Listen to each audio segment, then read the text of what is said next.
శుభకార్యానికి వెళ్లే సమయంలో కారు ముందు కొబ్బరికాయ కొట్టడానికి ప్రాముఖ్యత అర్థం తెలుసుకుందాం. పెళ్లి కోసం పెళ్లి మండపానికి తన ఇంటి నుంచి బయలుదేరే వరుడి వాహనం ముందు కొబ్బరికాయని కొడతారు. అంతేకాదు, వివాహ క్రతువు ముగిసిన అనంతరం వధువుకి వీడ్కోలు ఇచ్చే సమయంలో కారు చక్రాల కింద నిమ్మకాయలు పెడతారు. కారు ముందు కొబ్బరికాయ కొడతారు.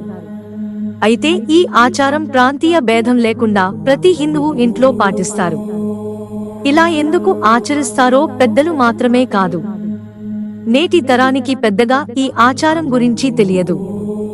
ఈ నేపథ్యంలో ఈ ఆచారం ఎందుకు ఆచరించబడుతుందో ఈరోజు తెలుసుకుందాం.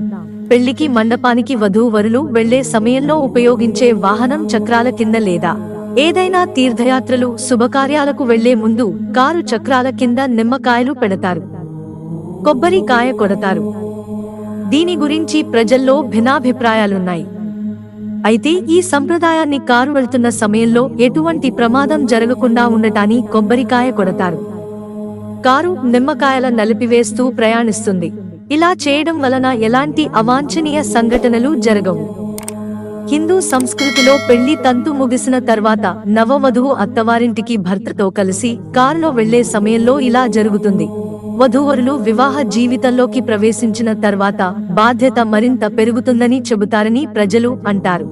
వాహనం ఎక్కిన తర్వాత ఎలాంటి ప్రమాదాలు జరగకుండా ఉండటానికి వాహనం చక్రాల కింద కొబ్బరికాయ లేదా నిమ్మకాయను ఉంచి వాహనాన్ని వాటి మీద నుంచి ప్రయాణం ప్రారంభిస్తారు.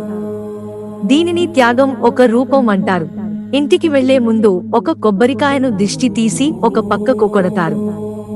ఇలా చేయడం వలన రాబోయే సంక్షోభాన్ని కొబ్బరికాయ తీసివేస్తుందని భావిస్తారు. ఇలా చేయడం వలన వధూవరుల కారు సురక్షితంగా గమ్యానికి చేరుకుంటుంది. దేవుడు వారిని రక్షిస్తాడని నమ్మకం.